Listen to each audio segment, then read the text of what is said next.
on a dodgy cheque, which he and his boyfriend melted down to make the worst bathroom crank ever. It burned my nostrils so much I couldn't imagine any high being worth that pain, Coffey remembered. The store owner who sold them, the chemist owner who sold them this Vicks, was naturally a bit suspicious of these punk kids buying 200 Vicks on a cheque and made a note of their car licence plate number. When the cheque inevitably bounced, he called the cops. The car happened to belong to bassist Tommy's dad, and he tipped off his son in time for the whole band, except for King Coffey, to flee to LA and lie low for several years.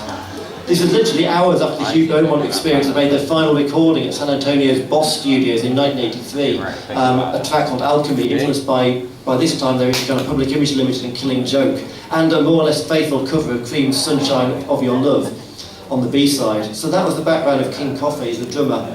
I want to go through this. There were many others. There was also like Teresa Navosa, who joined as a second. He got into punk rock and went to see the Sex Pistols in San Antonio, but by that time he'd given up playing the guitar, and he graduated in 1980 and was working part-time in a lumber yard while starting a master's degree in finance. And Paul Leary said, Gibby really had to beg me to pick up the guitar again. But once I did, my days of work at the lumber yard were numbered. Fired up by punk, this new music that Gibby, Paul and Scott set out to make was going to be about ideas rather than technique. A total rejection of the early 70s orthodoxy where Clapton was God and the likes of Alvin Lee were revered for how many notes they could play per second. One of the main themes was how horrible music was at the time in the late 70s, Gibby would recall years later. And then the Ramones, the Dead Kennedys and the Circle Jerks started kicking it, and they were real noisy, man. Growing up to shit like classic rock sucked, and all of a sudden this shit is going on with bands like the Cramps doing traditional music but fucking it up. It was real noisy, and it seemed as though it took a lot more imagination than talent to do. So that's what we had. We had imagination. Paul played the guitar when he was real young, and he picked up the guitar again, and we started making noise because it was ideas-based and not musical talent-based. So they started jamming together at the tail end of 1980. In a new year, brought in a friend named Scott Stevens on bass. He was the first of many bass players. They really went through bass players at a rapid turnover in the early days. They were mixing up performance art with music, and their twisted creativity also extended into other media. Most infamous is a fanzine that Paul and Gibby put together called Strange VD, dedicated to documenting fictional diseases and illustrated with the most gruesome, genuine medical photographs they could find. The Dead Kennedys' Jello Biafra described it as the weirdest homemade zine I've seen in my life, and recalls some of the invented ailments covered as including pinecone butt and taco leg.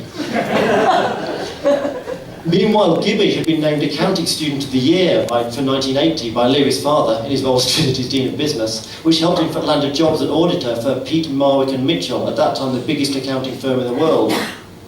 But he was still doing the band. Scott Matthews recalled, we'd start practicing and Gibby would come in wearing a suit and tie and strip down to his underwear as he's walking through the door. It was a cool little routine. All was going well for about a year until Gibby began surreptitiously printing the Strange VD fanzine on the office photocopier out of hours. Inevitably, it wasn't long before he left a photograph of some wildly mutilated genitalia in the office photocopying machine overnight. The firm made clear the displeasure and Gibby handed in his notice not long after. After the unnamed band had been jamming together for about 6 months, they got their first gig, an art exhibition at the Tiny Show in Davenport Gallery in San Antonio. They decided for the opening night on May 17th, 1981, that they'd perform. Then they went on under the name of the Dick Clark Five, or possibly Dick Smoke, no one's quite sure. It was more of a performance art piece than a musical piece, Paul Leary recalled. It involved lots of stuffed dummies and toasters, and Big Mac hamburgers and things. We played music while Gibby ran around with a piece of meat hanging out of his mouth.